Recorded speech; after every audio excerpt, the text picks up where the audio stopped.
Cáritas de Nicaragua, con el apoyo de la Agencia de los Estados Unidos para el Desarrollo Internacional, USAID, presenta el programa Al Rescate de la Dignidad Humana.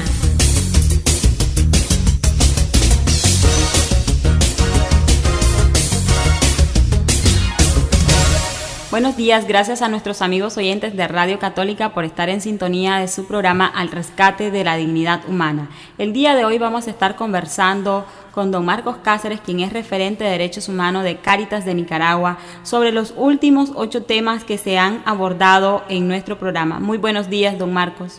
Buenos días, Susi. Me alegra nuevamente estar contigo y a nuestros hermanos Radio Escucha también agradecerles su paciencia y el tiempo que nos dedican para escuchar lo que el Señor a través nuestro quiere decirle. Buenos días. Buenos días, don Marcos. Pues vamos a hacer un resumen, ¿verdad? Vamos a recapitular todos los temas tratados anteriormente y me gustaría saber cuál es su opinión ante los temas antes realizados.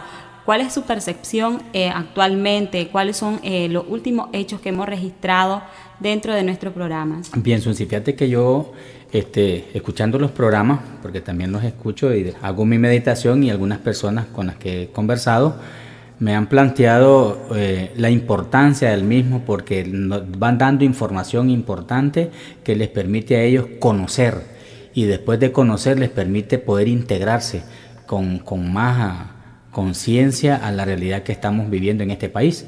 Y entonces dentro de estos 8 temas que se han desarrollado, ¿verdad?, creemos muy importante enfocar uno, que este mundo en el que nosotros estamos tiene una manera de cambiar rápida, ¿verdad? Y por eso es que Cáritas de Nicaragua siempre lucha por defender y promover los derechos humanos, ya que es algo permanente en nosotros como institución de la Iglesia Católica.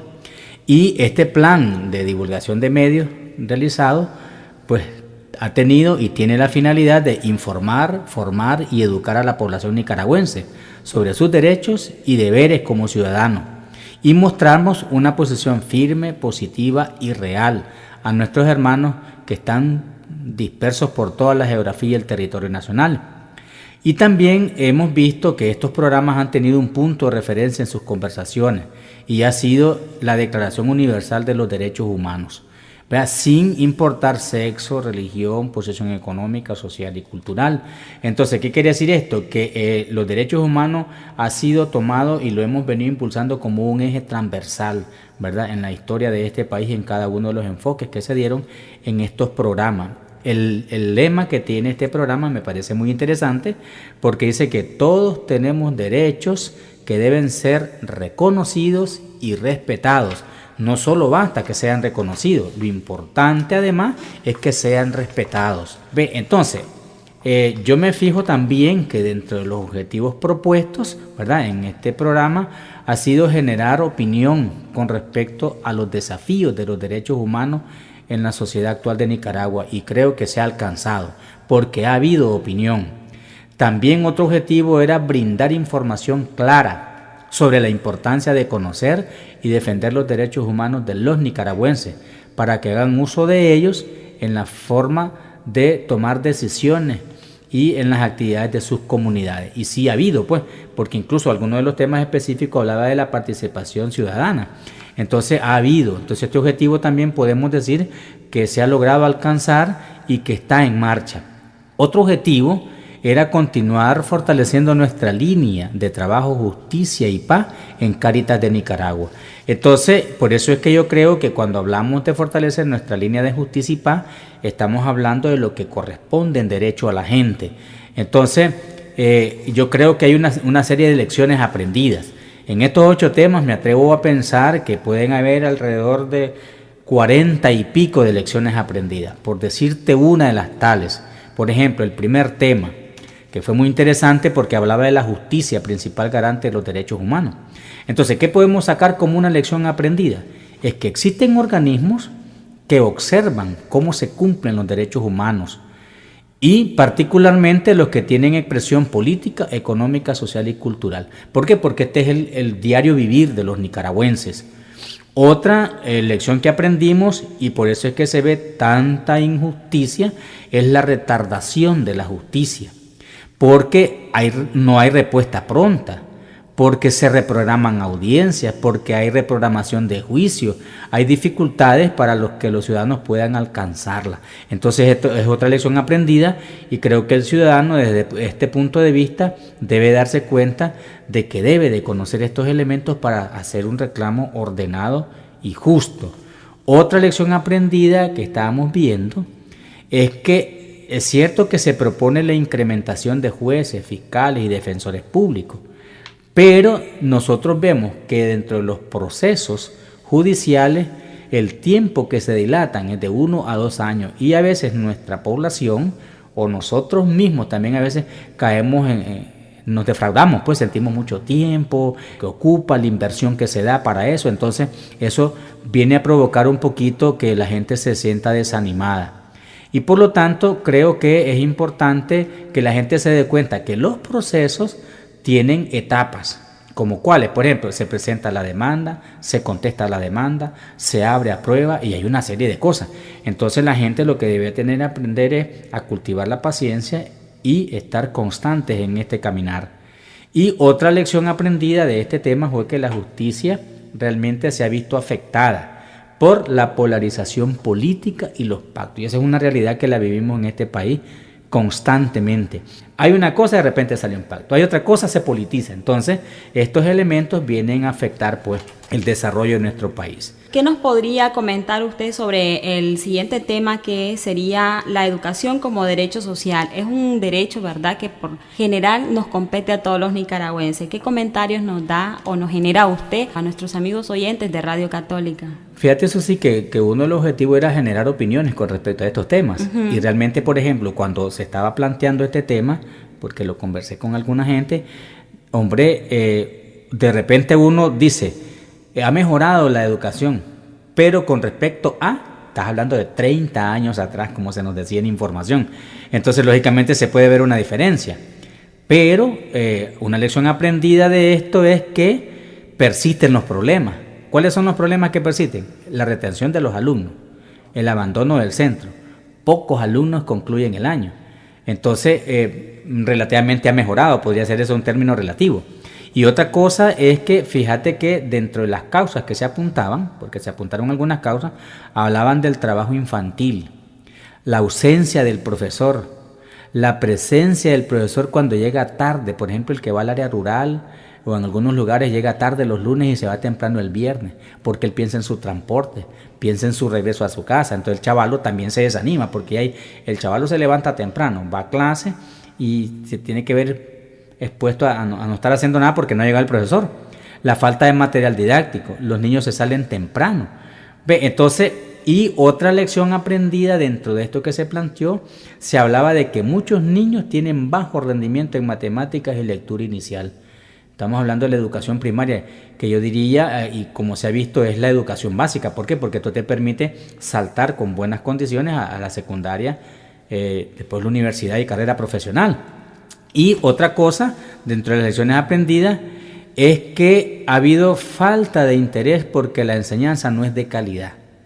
Y esto no se contradice. ¿Por qué? Porque si supuestamente ha mejorado con respecto a los años 30, pero persisten los problemas, las causas por qué se va la gente, entonces ves que hay un problema de la calidad. O sea, no se estimula continuar. Y entonces surge una pregunta que nos decían en el programa esto cuando se estaba desarrollando: ¿el niño a qué llega? ¿A aprender o a repetir? Y eso fue interesante, porque digo yo, realmente el chavalo, si solo llega a repetir lo que le dicen y no llega a aprender, entonces no hay un estímulo, entonces hay un problema en la calidad. Se nos decía, por ejemplo, lo que el chavalo llega a aprender. Y otra lección aprendida, que lo miré interesante porque es un dato que salió a luz con bastante claridad, es que en las regiones del Atlántico hay dispersión de las escuelas. Hay pocos profesores, también hay poca preparación en ellos. Incluso poca asistencia. Me sorprendió el dato y creo que a muchos nos sorprendió cuando decía que de 100 asisten 4. Entonces la educación secundaria es menos, pues. Entonces esto te quiere decir que esta región del Atlántico está un poco abandonada, si nos basamos en datos concretos, pues. Por eso es que yo creo que dentro de estas lecciones aprendidas de este tema, que era la educación como derecho social, por un lado la calidad, por otro lado, no todo el país está siendo visto de la misma manera en cuanto al impulso de la educación. Y en resumen, otro tema de importancia, don Marcos, era el Estado de Derecho. Fíjate que a mí me llamó la atención y me gustó porque creo que se utilizaron unos términos bastante prácticos, sencillos y de fácil asimilación. Te digo por lo siguiente, por ejemplo, decía la persona que estaba dando ese tema ese día, el Estado de Derecho se sustenta en un Estado democrático, en el que sus autoridades son producto de la voluntad popular, porque a veces uno se pregunta, ¿y qué es Estado de Derecho? Entonces, si dice que el Estado de Derecho se sustenta, ¿verdad?, en un Estado democrático, un país que es democrático, producto de las elecciones, tiene un presidente, ¿ves? Y después dice que esto le da legitimidad al origen de la autoridad, o sea, el voto, la voluntad popular. Y otra cosa interesante que me pareció a mí, es que además dice, debe de tener legitimidad de funcionamiento en sus estructuras. Y dice, esto es en base a lo que la ley y la Constitución les establece. Entonces, un concepto bastante claro, pero también que tiene que ser procesado en nuestra cabeza con toda la calma. Otra lección aprendida que me gustó de esta exposición y que también la comentamos, y es que dice, el Estado de Derecho es el gobierno por la ley, el gobierno de las leyes. Y me parece interesante la aclaración. Lo que quiere decir, dice, que todos los ciudadanos, sin excluir a nadie, o sea, desde el presidente hasta el ilustrador, al barrendero, todas las personas, pues nicaragüenses, están sometidas, dice, a la ley. Entonces, cuando se habla de Estado de Derecho, entonces son las leyes las que tienen que aplicarse a todititos los ciudadanos. Me pareció muy interesante. Y también que dice que todo Estado de Derecho es fundamental la independencia de poderes. ¿Por qué? Por eso es que dice que lo que la ley les establece a ellos y la Constitución en esta independencia de poderes. Me pareció muy interesante eso. Y otra cosa que creo yo que también viene a darle la razón a este planteamiento es que dice que los poderes deben estar limitados, sometidos a controles efectivos para garantizar los principios, los valores, los derechos, libertades, garantías que giran alrededor del ser humano. Y allí yo retomo lo que el CELAM nos dice, rescatar la centralidad del ser humano. Y por eso la pastoral de los derechos humanos que nos propone el CELAM. Y otra lección que me pareció interesante también en esta cuestión del Estado de Derecho es donde dice que la sociedad civil, ¿verdad?, estamos hablando de toda la ciudadanía, es el motivo, es el centro del Estado de Derecho, es su preocupación central. O sea que el ser humano en su conjunto es la preocupación central en un Estado de Derecho. Eso me pareció muy interesante, estos 5 puntos elementales. Se habló media hora, tal vez habían más puntos, pero lo más esenciales fueron estos, de lo que el Estado de Derecho se sustenta en un Estado democrático y que las autoridades son producto de la voluntad popular. Me pareció excelente eso. Otro tema de importancia, don Marcos, que abordamos durante todo nuestro programa es algo que está presente a diario en nuestra vida y el derecho a la salud. Entonces, ¿cuál es su opinión, verdad? ¿Cuál fue su percepción como oyente y ahora como invitado, verdad, acá en Radio Católica, en nuestro programa? ¿Qué logró percibir usted durante este tema tratado? Fíjate que en este tema, cuando yo lo escuché, me llamó la atención de entrada 2 palabras que mencionaron. Dice que la salud tiene que ser con calidad y calidez. O sea, el trato que vos debés de recibir tanto en los centros de salud como en los hospitales. Entonces yo me quedé meditando la calidad y la calidez. Entonces yo me puse a pensar, digo yo, ¿hasta dónde nuestro pueblo realmente siente calidad? Y hasta dónde la calidez, o sea, cómo te acoge el personal de un hospital, de un centro de salud. Entonces, pero también me llamaba la atención cuando hablaron de los programas dirigidos a la población, que esto tiene que ver un poquito con lo de la calidad. Dice, hay programas dirigidos a niños para ver su desarrollo y crecimiento. Me parece bien, ¿verdad? Y dice que se capacita a las madres para que vigilen el desarrollo de sus hijos. Entiendo que en ese momento estaba hablando la subdirectora de un hospital de Ciudad Sandino. Entonces, pero podríamos tener una idea un poquito más amplia partiendo de este punto de referencia. Porque decía, también hay programas dirigidos a mujeres para detectar y prevenir el cáncer uterino y el de mama. Me parece interesante, pues, nuestras madres, de donde nosotros venimos. Y después dice, hay un programa para varones en prevención del cáncer de próstata. Y me llama la atención cuando dice, por ejemplo, y yo creo que ahí donde creo que tiene que ver un poco sobre la calidad, porque no es aumentar la cantidad de atenciones, 2.000, 3.000. Dice, se atienden en el hospital aproximadamente entre 1.500 y 1.700 personas al mes. Entonces quiere decir, ¿será por tener número? ¿Se atenderá con calidad realmente 1.500 personas? Pero yo me pregunto, por ejemplo, y surgió una pregunta cuando estábamos conversando con una persona, ¿por qué cuando yo llego a pedir una cita me la dan 2, 3 meses después? Se muere la persona, ¿verdad? Porque si el caso es un poco grave de afectación y te ponen una cita 2 meses después, entonces, ¿dónde está la calidad? ¿Dónde está la calidez? Entonces, yo cuestionaría un poquito eso. Y después, otra lección aprendida es que dice que, me gustó también cuando hiciste el planteamiento sobre los partos y señalaste el área rural, porque realmente el área rural tiene condiciones bien inhumanas, pues podría decir yo, camino, distancias, dificultades. Y entonces me pareció interesante cuando ellos plantearon en su programa, esta subdirectora, de que trabajan con las parteras, que las capacitan, que les dan seguimiento y le facilitan material de reposición. Me parece importante eso. ¿Por qué? Porque ella es la persona que realmente está en contacto directo con la madre que va a dar a luz. Otra cosa que me pareció, y ojalá nos dieran a conocer, porque ya hablaron de normas, ¿verdad?, de atención a la población. Entonces, yo he estado en hospitales, yo he ido a pedir atención y a veces el trato, hermanita, desdice o no conozco estas normas, la población o no las conoce. Yo creo que deberían de poner también como una sugerencia a la entrada de las emergencias estas normas, o por lo menos las elementales. El ser amables, el ser atentos, sino que voy a llegar, vos veis a un paciente llorando, no fregué, en una banca allí, desangrándose, y las muchachas allí platicando, pues, con todo respeto, entiendo calidad y calidez, pero he llegado a lugares donde no veo eso, o no conozco qué son las normas que tienen, pero yo pediría que las den a conocer. Fíjate que me pareció interesante, porque los hospitales están regidos por normas en la atención a la población. Entonces digo yo, si yo estoy regido por una norma, debo de tener también un trato que recibir cuando no estoy cumpliendo esa norma. Y otra cosa que me pareció importante, una noticia muy, muy buena, también pues alentadora, cuando se decía que el país ha erradicado el sarampión, pero que se impulsan campañas, ¿verdad? Me llamó la atención que no hay descuido con relación a que este año es un año cíclico, o sea que se va presentando en momentos determinados y entonces por eso las campañas. Y que la malaria se presenta con mayor fuerza en el área más alejadas y húmedas del país. Creo que es una puntualización bastante buena. Pero creo pues que es cierto que uno puede decir y escuchar un montón de programas, pero no nos satisfacen plenamente. O sea, el ser humano tiene necesidades insatisfechas todavía.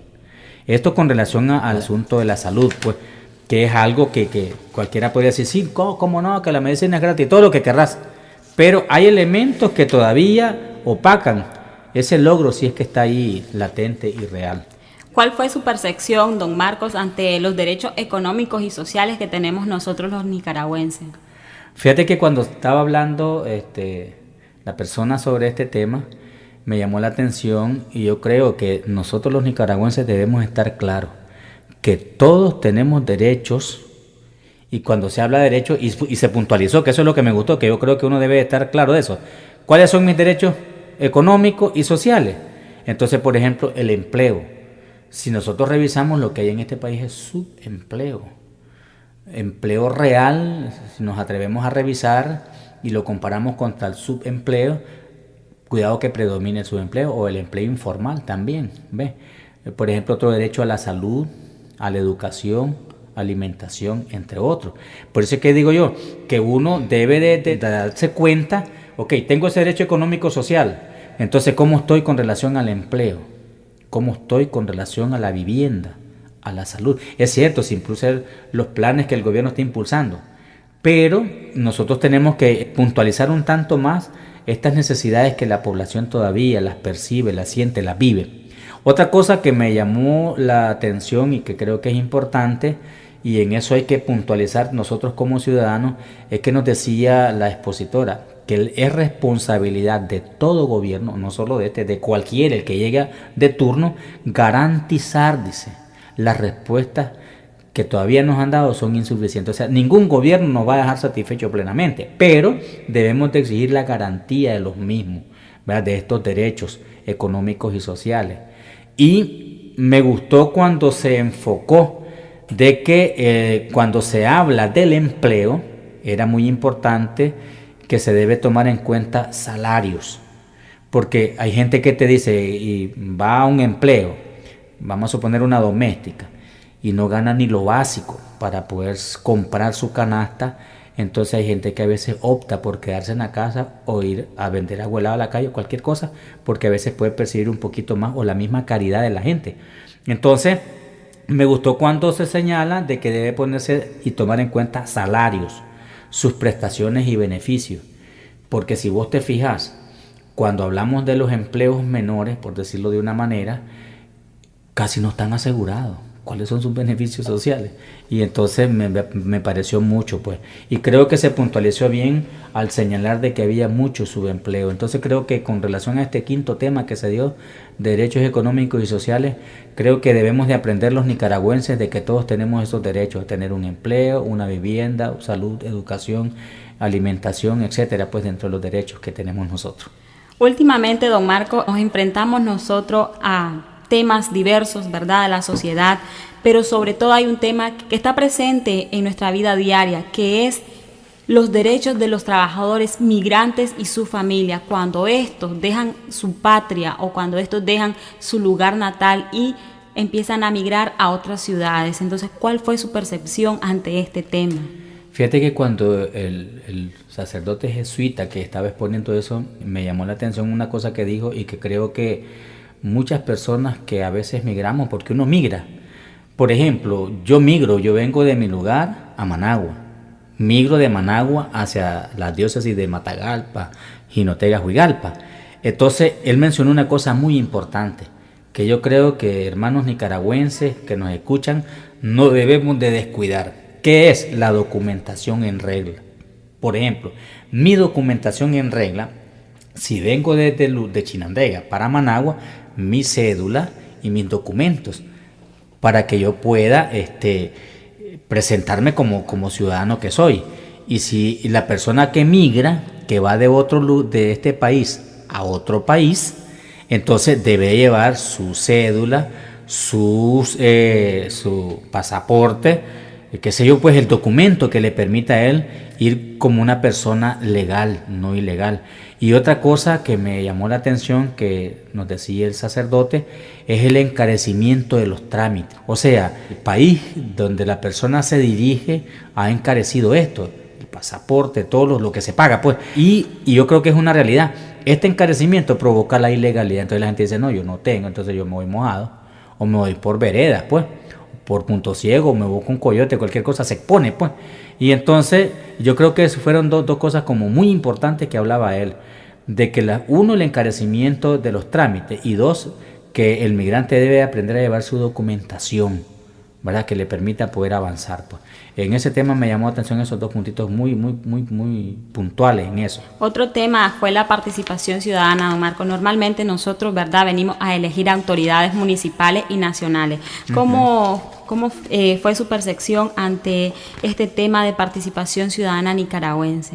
Fíjate que cuando la persona que estaba abordando esta cuestión de la participación ciudadana, y vos le dijiste la pregunta y me pareció buena que se la hayas planteado, que a veces nosotros reducimos esta participación ciudadana al voto, al sufragio, y realmente no. Cuando vos hablas de participación ciudadana, me pareció importante la aclaración que dijo que es importante promover participación e incidencia para aportar a las políticas públicas.